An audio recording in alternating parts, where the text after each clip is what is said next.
Townsend wá láti Anglican Church tá à ń pè ní CMS. Ó sọ̀rọ̀ nípa ẹ̀sìn ìgbàgbọ́, ibi tí ẹ̀sìn ìgbàgbọ́ kọ́kọ́ dé sí ní ìlú Badagry. Tó bá yẹ pé Abẹ́òkúta ní omi ni, ọ̀dọ̀ wọn náà máa lọ direct. Wọ́n máa ń pe igi kan ní igi Agiya.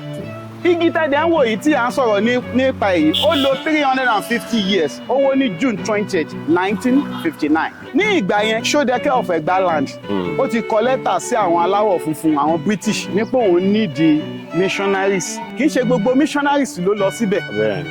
Ẹ̀yin bẹ́yìn ṣe sọ́nsìn, ẹ̀yin sọ pé Ṣódẹkẹ́ ló kọ lẹ́tà sí British. Ṣùgbọ́n níbẹ̀, ìtàn ní similar, ṣùgbọ́n kò papọ̀ dáadáa. Ìbéèrè yẹn, ṣé Ẹ̀gbá ni church àkọ́kọ́ kọ́kọ́ wà ní àbí Badagry?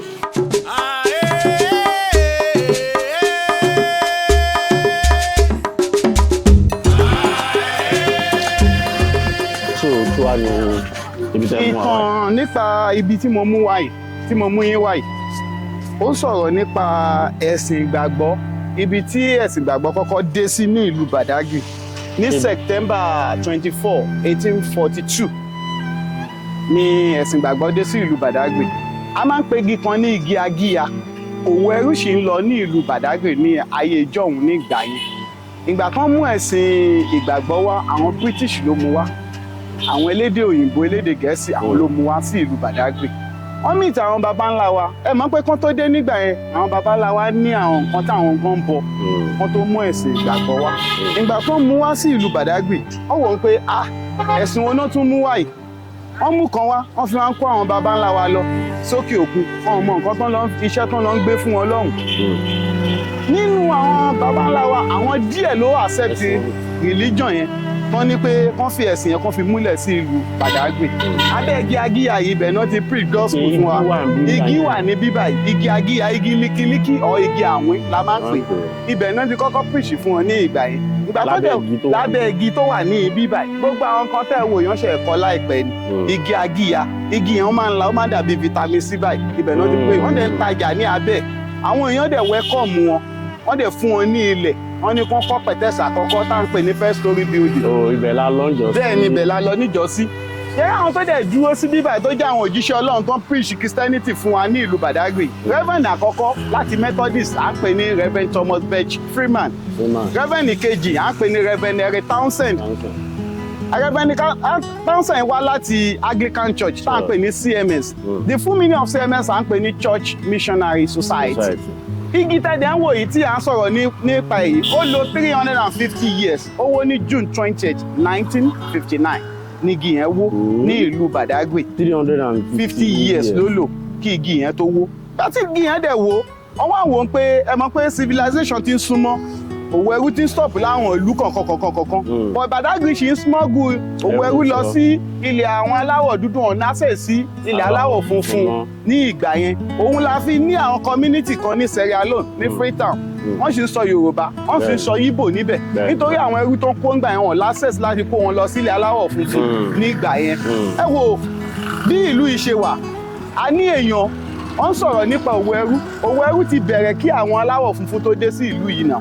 À ń sọ̀rọ̀ ní document táwọn òyìnbó kọ fún wa, wọ́n ní òwò ẹrú bẹ̀rẹ̀ ní ìlú Badagry ní 1502. Irọ́ ni o. Bó láti lè rí document yẹn? Document yẹn ó jìn gan. Kì í ṣe pé bóyá èmi gan gbọ́ ni. Nítorí nǹkan tó òyìnbó kọ fún wa, tó bá ń pé àwa tiwantiwa la fẹ́ kọ ìtàn òwò ẹrú, ó ti bẹ̀rẹ̀ láyé jọ́hun.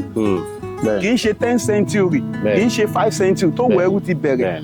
Tó ti ṣòwò ẹrú ní àgbàlá wọn nígbà yẹn. Káwọn òyìnbó tó dé, àwọn aláwọ̀ funfun tó dé. Àwa ara wa là ń ṣòwò ẹrú. Arabs, ó wá ní ìbéèrè kan tí ó ṣe kókó tí mo fẹ́ béèrè lọ́wọ́ yìí. Ṣùgbọ́n mi ní béèrè, ṣùgbọ́n ẹ̀kọ́ mi ní sì béèrè níbí báyìí. Ẹ kàn ṣàlàyé àwọn eléyìí fún wa.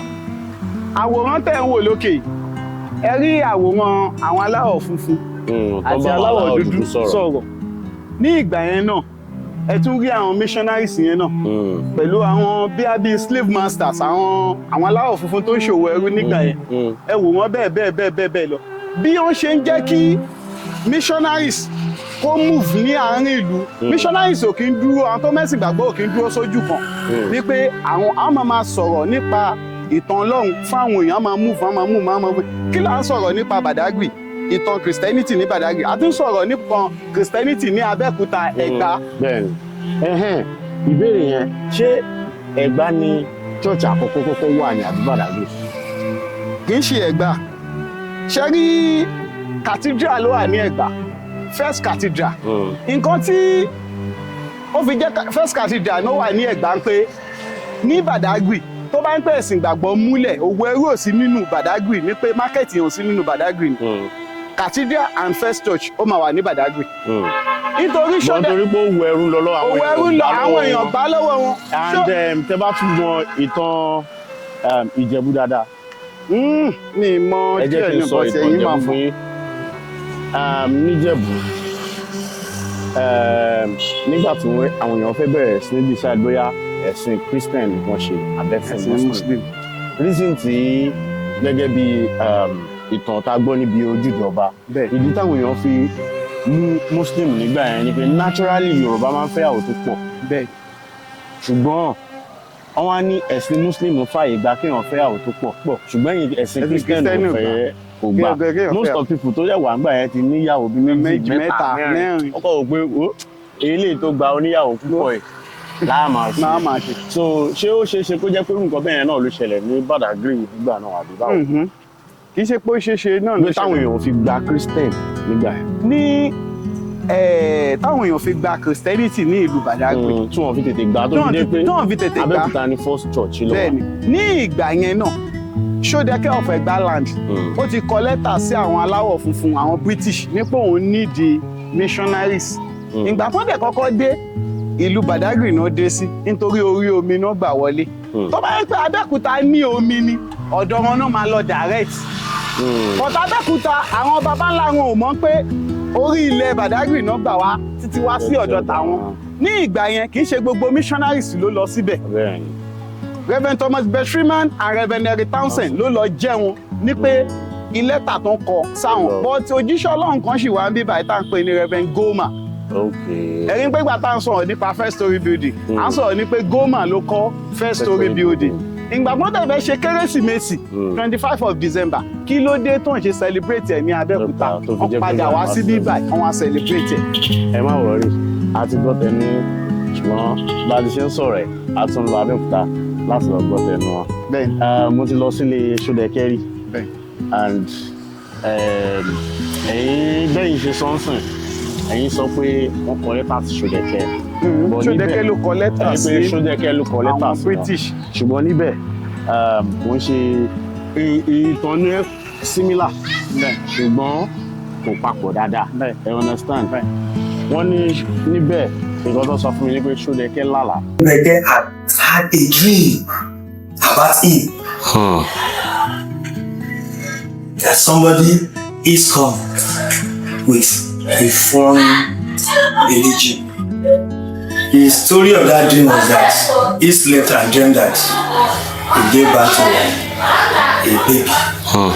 And that baby became an adult on the same day. Ó ti yé yín mo rí ojú orí Ṣódẹkẹ́ gbogbo nígbà tí mo lọ síbẹ̀ ṣùgbọ́n ẹ má wọrí ẹ jẹ́ ká tẹ̀síwájú. Ṣé ibi tí igi yẹn wà náà wá kọ́? Ibi tí igi yẹn wà gangan ni pé monument náà rí ibi tí igi yẹn wà gangan ni bẹ́ẹ̀. Ṣé a ṣe rí fọ́tò igi yẹn wà ní pẹ̀tẹ́sì àkọ́kọ́ wọn ni àwòrán ẹ̀ ṣeun. Gẹ́gẹ́ mo yẹn sọ fídíò yóò ti pọ̀ síbẹ̀ a tún lọ sí ìlú Abẹ́òkúta láti lọ béèrè òdodo ìtàn ilẹ̀ Yorùbá níbẹ̀ bàbá wa ká lọ.